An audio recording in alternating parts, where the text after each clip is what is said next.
le Seigneur fait des miracles si simplement. Souvent, on pense que Dieu doit faire les choses d'une façon compliquée et s'il n'y a pas de tonnerre, d'éclairs, de vent, de puissance, alors on n'accédera pas à sa gloire. Mais je vous assure qu'il existe un endroit dans le royaume des cieux où le trône de Dieu est paisible, où le trône de Dieu est dans la simplicité, où le trône de Dieu est accessible pour les hommes. Je voudrais que nous réalisions une chose cet après-midi, c'est que nous sommes depuis la croix de Golgotha, héritiers de Dieu, co-héritiers de la grâce par Jésus-Christ notre Sauveur. Nous sommes héritiers du trône de la gloire par Jésus. Le texte de Romains chapitre 8 verset 17 nous dit « Si nous sommes enfants », je voudrais d'abord vous dire que le trône de la gloire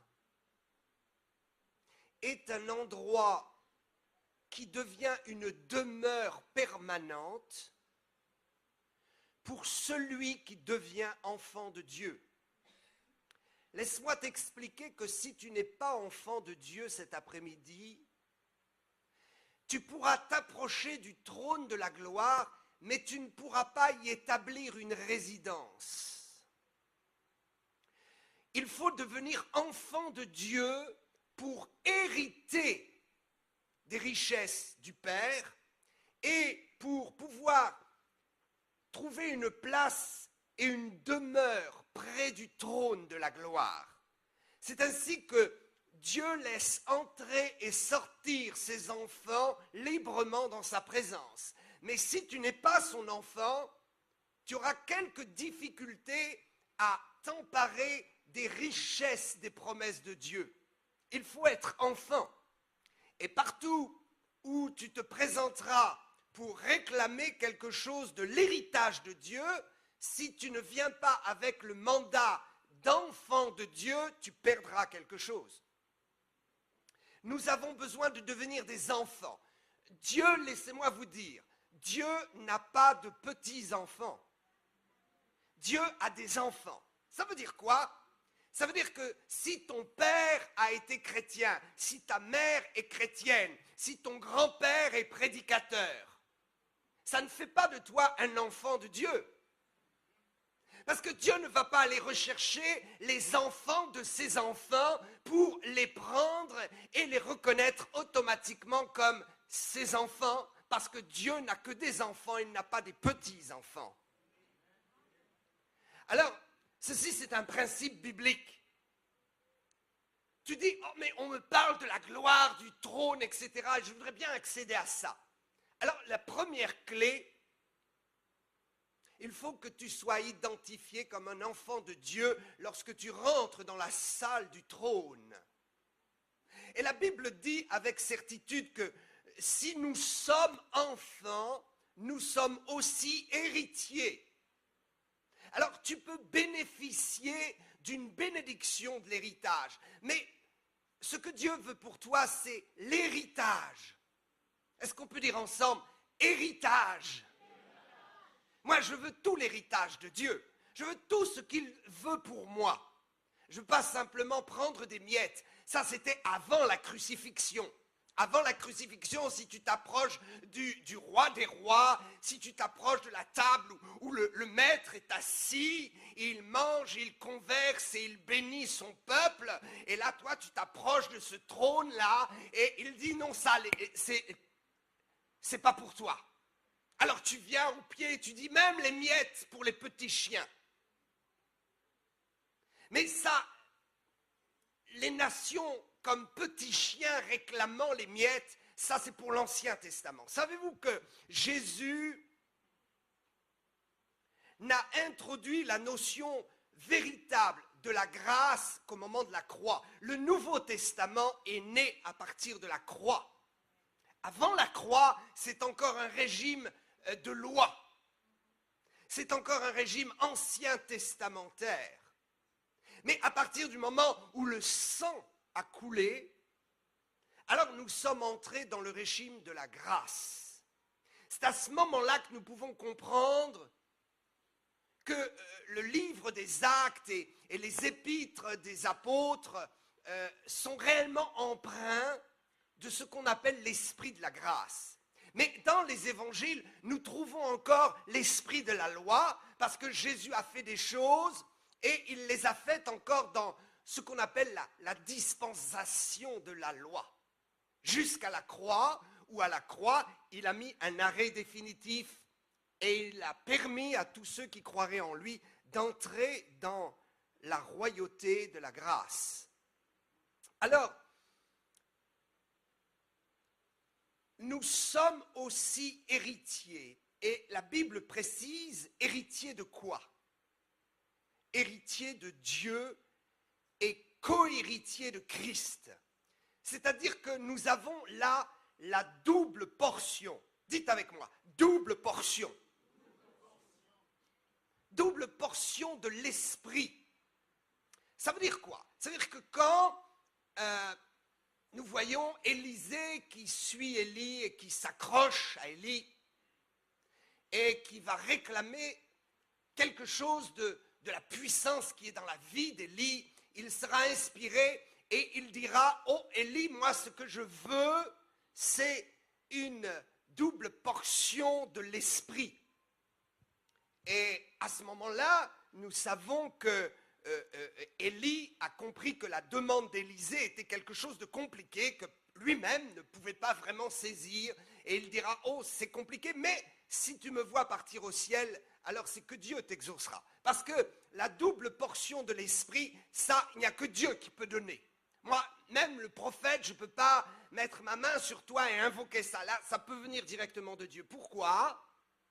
Parce que la double portion est tout simplement l'esprit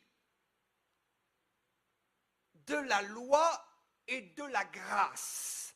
C'est le bénéfice de la loi sous la grâce. C'est la possibilité de recevoir l'intégralité de la parole de Dieu. C'est l'héritage complet. Élie était encore sous la loi, Élisée aussi. Mais Élisée veut quelque chose de plus grand. Et ce qui manquait à cette époque, c'était le Messie. C'était la révélation du Messie. Et à travers la révélation du Messie, c'était le salut par grâce et l'héritage de la grâce. C'est-à-dire ce que Dieu nous donne parce qu'il nous reconnaît comme ses enfants qu'il pardonne et qu'il bénit. Alors quand nous avons ce double héritage, nous pouvons savoir que tout ce qui est des promesses de l'Ancien Testament est pour nous. Tout ce qui est les promesses du Nouveau Testament est pour nous. Et il y a des gens qui ont un problème parce qu'ils disent que l'Ancien Testament est fini et prêcher sur l'Ancien Testament, c'est une complication parce que c'est tout un chemin de loi, de guerre, on voit couler le sang, etc. Et c'est difficile d'adapter ça dans la grâce. Mais quand on a l'Esprit de Dieu, le plein Esprit de Dieu, quand on a la double présence de l'Ancien et du Nouveau Testament, il n'y a plus de problème pour nous. La Bible ne fait plus qu'un seul livre. Et Dieu ne fait plus qu'une seule voix. Il n'y a pas la voix de l'Ancien Testament, la voix du Nouveau. Il y a simplement la voix de l'Ancien Testament que nous puisons sous la lumière de la grâce et la voix du Nouveau Testament que nous puisons également sous les règles de certaines lois. Parce que certains sont uniquement dans la grâce et ne comprennent pas que la grâce implique aussi des lois de fonctionnement. Il y a une discipline qui doit être dans ta vie. Et cette discipline-là, cette discipline est une loi. Elle n'est pas la loi comme on la voit dans l'Ancien Testament, cette loi qui ne donne pas d'issue. C'est une loi qui te donne une issue. C'est-à-dire que si tu tombes, Dieu te pardonne et te relève. Mais Dieu te demande de faire une discipline dans ta vie parce que Dieu ne veut pas passer son temps à te ramasser. Il y a des chrétiens comme ça, on est des pasteurs, on passe son temps à les ramasser tout le temps. Et on les ramasse et on sait qu'il y a le pardon. Mais au bout d'un instant, c'est fatigant. Et savez-vous pourquoi cela devient très fatigant? C'est parce que nous souffrons de voir le potentiel des gens gâché par des chutes répétitives. Vous avez une énergie, un potentiel. Et si ce n'est pour utiliser cette énergie et ce potentiel qu'à ne chercher qu'à vous relever constamment de vos chutes, il y a un problème. Dieu vous a donné une énergie pour vous élever dans la gloire et vivre près du trône. L'héritage, c'est de vivre près du trône et de s'y installer. Alors, il est dit qu'il y a un héritage de Dieu et que nous sommes co-héritiers de Christ.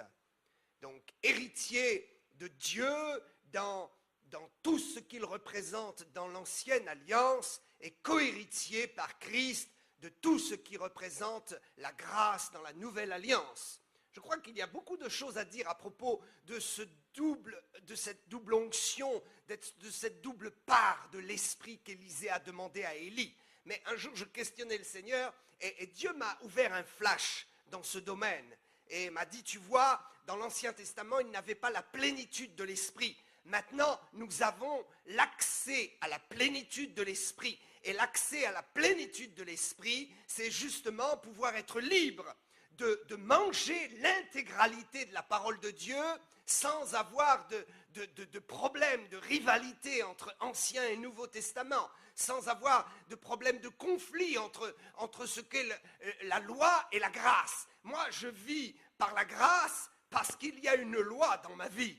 Et s'il y a une loi dans ma vie, je sais que cette loi peut demeurer et ne pas me tuer parce qu'elle est supportée par la grâce. C'est un héritage et un équilibre. Alors nous sommes héritiers de l'ensemble des promesses de Dieu. Ça, c'est une chose extraordinaire. Si toutefois nous souffrons avec lui afin d'être glorifiés avec lui. Les fils de Zébédée ont demandé à Jésus, s'il te plaît, donne-nous une place, une belle place à côté de ton trône, un à droite et un à gauche. Et Jésus dira, mais si vous pouvez seulement boire la coupe que je vais boire, alors vous aurez une bonne place. Il y a des gens qui veulent toujours aller s'asseoir près du trône, qui veulent être à côté du trône de la gloire de Dieu. Mais cela est possible dans la mesure où nous passons par là où Jésus est passé, par la crucifixion, la mort à soi-même, le renoncement aux œuvres mortes. Ce qui fait que nous trouvons la gloire avec Dieu, c'est que nous mourrons. Nul ne peut trouver la gloire s'il n'a d'abord trouvé la mort. Je crois que nous pouvons nous approcher de la gloire, mais je parle ici d'une espérance, celle de demeurer réellement auprès du trône de la gloire constamment. Ceci est possible.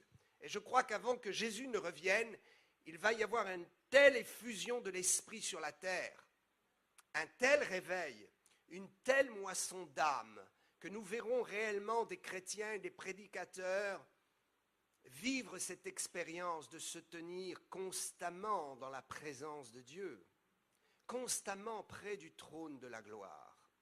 Alors, dans l'Ancien Testament, il y a un verset qui m'a interpellé, c'est dans 1 Samuel, chapitre 2 et verset 8. Est-ce qu'on peut prendre nos Bibles dans ce chapitre? De la poussière, il retire le pauvre. Alléluia. Du fumier. Ah, tu te dis, il y a du fumier dans ma vie? Oui, Dieu le sait. Et Dieu le sait tellement qu'il te rappelle que du fumier, il relève l'indigent. Pour les faire asseoir avec les grands. et il leur donne en partage un trône de gloire. Alléluia. Car à l'Éternel sont les colonnes de la terre, et c'est sur elles qu'il a posé le monde. Amen, amen. Il y a une place pour toi, il y a un trône de gloire pour toi. Alors vous savez, quand on parle du trône de la gloire, on pense immédiatement au trône de la gloire qui appartient à Dieu dans le ciel. Et on dit, oh, un jour je verrai ce trône et je verrai cette gloire, et un jour je serai assis et je pourrai aller et venir près de ce trône de gloire et en puiser tous les bénéfices. Je crois qu'il y aura tellement de bénéfices du trône de la gloire de Dieu au ciel que nous n'aurons pas trop de toute l'éternité pour nous réjouir de cette gloire. Mais nous voulons ici parler de quoi ? N'allons pas parler simplement d'une chose à venir. Il est bon de parler des choses à venir pour fortifier l'espérance. Mais si vous n'êtes que des chrétiens qui fortifiez votre espérance par les choses à venir, vous allez mourir spirituellement. Parce que nous avons besoin de vivre au quotidien la grâce de Dieu. Alors nous voulons parler du trône de la gloire, des bénéfices du trône de la gloire, non pas au ciel à venir, mais sur terre, maintenant, tout de suite, aujourd'hui, pour le temps présent. C'est pourquoi Jésus nous dit qu'il nous donne un héritage. Et nous comprenons que quand dans 1 Samuel, il est écrit que de la poussière, il retire le pauvre, du fumier, il relève l'indigent, ceci est une promesse pour chacun d'entre nous. Une promesse de relèvement et de gloire qui n'appartient pas à un monde futur, mais qui appartient à notre monde présent. Il est facile de parler du futur avec foi. Il est plus difficile de parler du présent avec foi. Il faut que vous ayez foi en votre présent. Et il faut savoir que Dieu a préparé maintenant sur cette terre un trône où vous allez vous asseoir. Et ce trône-là, c'est une place à côté des grands. Alléluia. Peut-être tu as toujours été assis à côté des médiocres, à côté des petits, à côté de ceux qui ne produisent rien. Toujours tu as été assis à côté de ceux qui sont pauvres, malades, et tu es fatigué. Et tu dis, il existe un trône. Alors il est temps de te lever et d'aller t'asseoir sur le trône où Dieu te place à côté des grands. Les grands sont ceux qui sont dans la réussite, sont ceux que Dieu a élevés. Vous savez, on ressemble très vite aux gens que l'on côtoie. Et plus on côtoie des gens qui sont dans la médiocrité, plus on sera médiocre. Il y a un temps où il faut accepter ce que Dieu veut faire avec nous. Il y a un temps où il faut accepter quand Dieu nous prend, nous déplace et nous fait asseoir. Il est question d'un transfert de siège. Il est question d'un transfert de place. D'aller vers une place médiocre, vers une place plus élevée. Et quand Dieu nous élève, nous rencontrons qui ? Des gens que Dieu a élevés. Vous n'êtes jamais isolé dans l'élévation.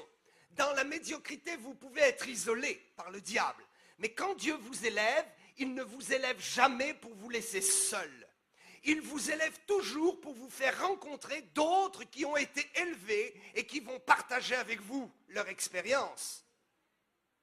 Alors moi, je suis toujours fatigué de ces chrétiens qui disent « Oh, Dieu m'a élevé ». Et quand on regarde leur sphère, leur entourage et comment se passe leur vie, leur quotidien, ce qu'ils font, leurs déplacements, où ils mangent, où ils dorment, c'est toujours la même histoire. On ne voit pas des grands avec ça. Alors on peut se poser la question, de quelle élévation s'agit-il ? Si tu penses que Dieu t'a élevé, regarde autour de toi. Parce qu'il n'y a aucune élévation qui ne te mettra en contact avec les grands. Alléluia. Aucune élévation qui ne te permettra pas d'être proche des hommes d'onction et des grands de ce monde. Parce que vous savez, quand la Bible parle des grands, en fait, il y a deux choses. Il y a les grands en ce monde. ceux que Dieu a élevés, les païens que Dieu a élevés. Et puis il y a les grands, ceux qui font partie de l'Église. Quand Dieu dit, car à l'Éternel sont les colonnes de la terre, écoutez bien. Longtemps, on a pensé que les colonnes de la terre étaient peut-être quelque chose de mystique, je ne sais pas, quelque chose de spirituel, un homme, un ange qui tient la boule de terre comme ça dans l'espace ou je ne sais pas. Et on a émis tellement d'hypothèses les plus bizarres les unes que les autres.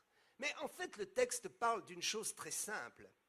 Les colonnes de la terre sont tout simplement ceux qui font vivre et qui dirigent la terre en tant que société, en tant que nation, et ceux qui, à l'intérieur des sociétés et des nations, vont injecter, transmettre la pensée de Dieu.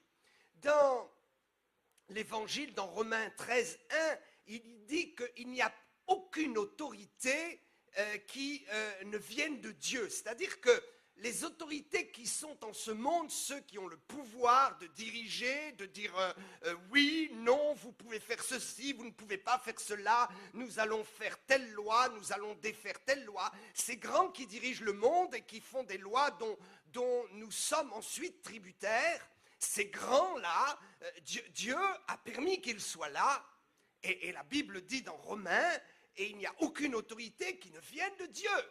C'est-à-dire que même le Seigneur a le contrôle sur ces gens-là. Et quand il est dit qu'il t'arrache, toi, de ta médiocrité pour te faire asseoir les grands, il faut que tu comprennes une fois pour toutes que Dieu va te faire asseoir à côté des ministres, à côté des maires, à côté des présidents. Alléluia! Il est temps de dire que ça suffit. C'est toutes ces pensées doctrinales diaboliques qui font croire que le chrétien doit rester dans l'ombre et qu'il ne peut pas être assis auprès des dirigeants de ce monde parce que c'est le monde, n'est-ce pas? Il ne peut pas être assis à la table d'un maire parce que ça, c'est pas propre, c'est sale. Ça, c'est une ignominie. Il est temps que nous ayons des chrétiens qui deviennent des députés, qui deviennent des maires, qui deviennent des présidents. Il est temps que nous ayons que nous prenions les places fortes. Alors si tu dis que Dieu t'a élevé, cela doit avoir une conséquence. Attends-toi à ce que tu sois assis à côté de ton patron, à côté des PDG de ce monde, à côté de ceux qui gouvernent avec l'argent, à côté de ceux qui gouvernent avec leurs décisions et leurs pouvoirs. Parce que sinon, être assis à la table des grands ne veut plus rien dire. Sinon, à quoi ça sert que Dieu te relève de ton fumier? Tu es là dans le fumier malade. Tu es là dans ton péché, tu croupis. Et même quand on passe, on dit ça sent mauvais. Quand tu parles là, ça sent mauvais. Parce que tu croupis dans ta médiocrité. Et même les paroles qui sortent de ta bouche ne sont que médiocrité. Et Dieu dit ça suffit. Parce qu'il faut maintenant que tu partages un trône de gloire. Il y a une place à côté de ton patron, à côté des plus grands PDG de ce monde. Il y a une place qui est là prête, à côté de ceux qui ont le pouvoir de dire on vous prête une salle gratuitement. Là, on vous donne le zénith gratuitement. À côté de ceux qui, peut-être ministres, n'ont qu'un coup de fil à passer pour dire vas-y, fais ta réunion. Et là, d'un coup, on passe à côté de toi et quand on t'entend parler, oh, ça sent bon. Je vous dis qu'il y a tellement de fumier que l'on met dans l'église par nos paroles, nos comportements et notre incrédulité. On dit, oh, le trône de ma gloire, c'est mon siège que j'essuie et que je chéris dimanche après dimanche, le même numéro de place dans la même église. Mais le trône de gloire, il est dehors. Parce que c'est dehors qu'il faut aller porter l'évangile. Alors quand Dieu dit de la poussière, il retire le pauvre, la poussière, ça c'est la condition de pécheur. Tant que tu n'es pas enfant de Dieu, comme je le disais.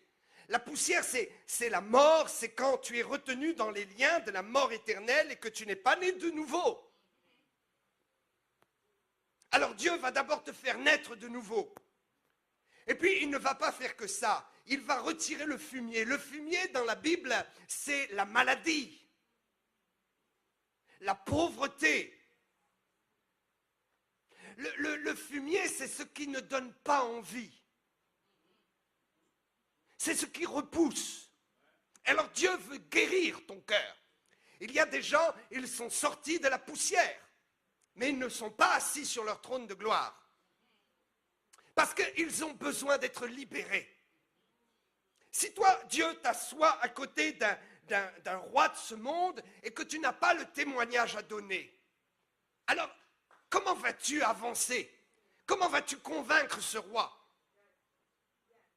Alors Dieu te retire de la poussière, il te fait naître de nouveau, il retire le fumier de ta vie, il te guérit, il enlève tous ces envoûtements, tout ce qui te fait mal, tout ce qui est un blocage. Il te retire de là, et à ce moment-là, tes yeux s'ouvrent. Quelqu'un vient vers toi. Quelqu'un t'envoie une invitation. Au croisé de la route, tu es mis confronté à ta destinée.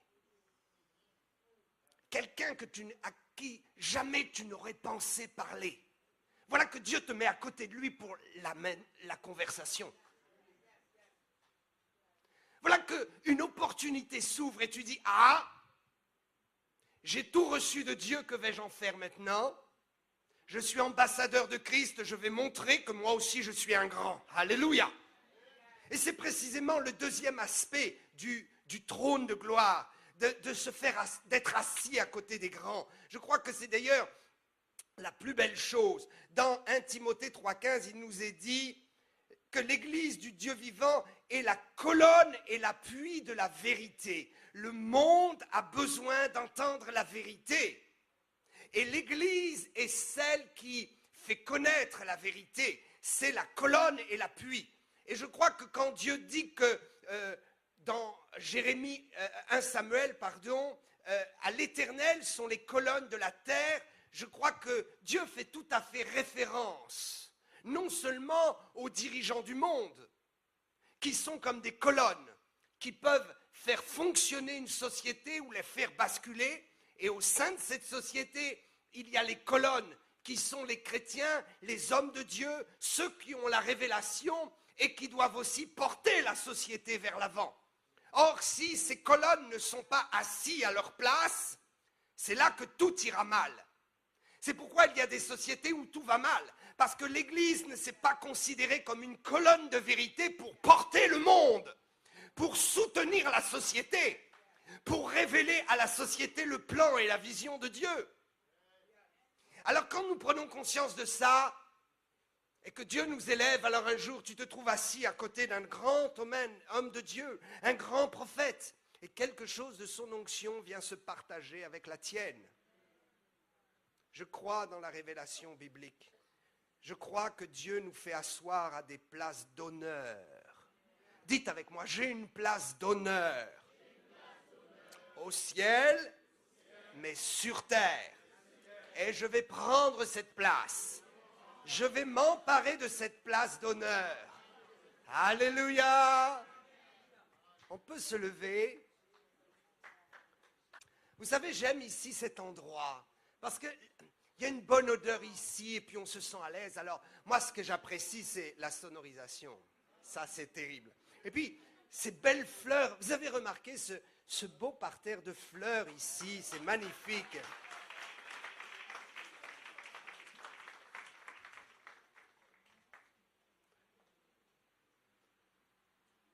Regardez cette fleur comme elle est belle. Il y a quelqu'un ici, toi tu te dis, mais je suis tellement moche, je suis tellement laid, je n'ai pas de valeur, je n'ai pas d'éclat.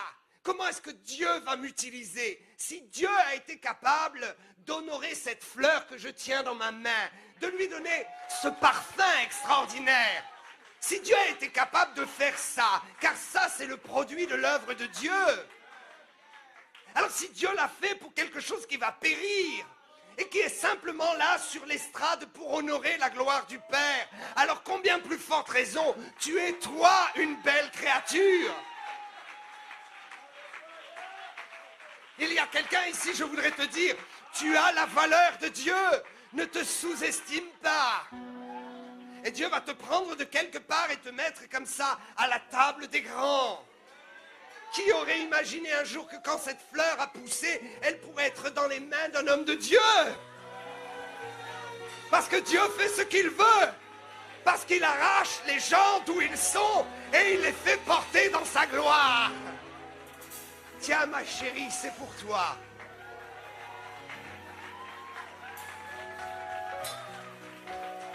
C'est ma femme. Je voudrais que nous chantions tous ensemble un chant qui dit j'ai l'assurance de mon salut. Si tu n'as pas l'assurance de ton salut, si tu n'es pas sauvé cet après-midi, il est vraiment temps que tu le sois. Jésus revient bientôt. Et puis, je ne voudrais surtout pas. Je ne voudrais surtout pas que tu arrives au ciel et que tu pleures en disant « Oh Dieu, il y avait un trône de gloire préparé là-bas en bas. Je ne me suis jamais assis dessus. Et maintenant, je ne peux pas retourner pour m'asseoir. Et maintenant, ce qui est perdu est perdu. » Avant de partir au ciel, il faut que tu découvres où est ta place glorieuse dans ce monde.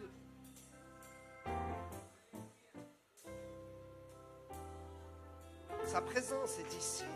Quelqu'un ici qui veut accepter le Seigneur Jésus de tout son cœur, qui est fatigué de vivre en de l'eau fumier, dans sa médiocrité, dans sa maladie. Y a-t-il quelqu'un ici qui veut vraiment arriver au trône de la gloire? Qu'il chante avec moi de tout son cœur. Malade et parachevé, et l'Esprit Saint m'a régénéré. C'est mon histoire, c'est là mon chant. Louez mon Sauveur, le jour du c'est mon histoire, c'est là mon chant. Louez mon Sauveur à chaque instant. C'est mon histoire, c'est là mon chant. Louez mon Sauveur à chaque instant. C'est mon histoire, c'est là mon chant. Louez mon Sauveur à chaque instant. Écoute ça. Parfait repos et parfait bonheur. Parfait bonheur. En toi, mon sauveur, j'ai la paix du cœur. La paix du cœur. Je veille en attendant ton retour. Je suis comblé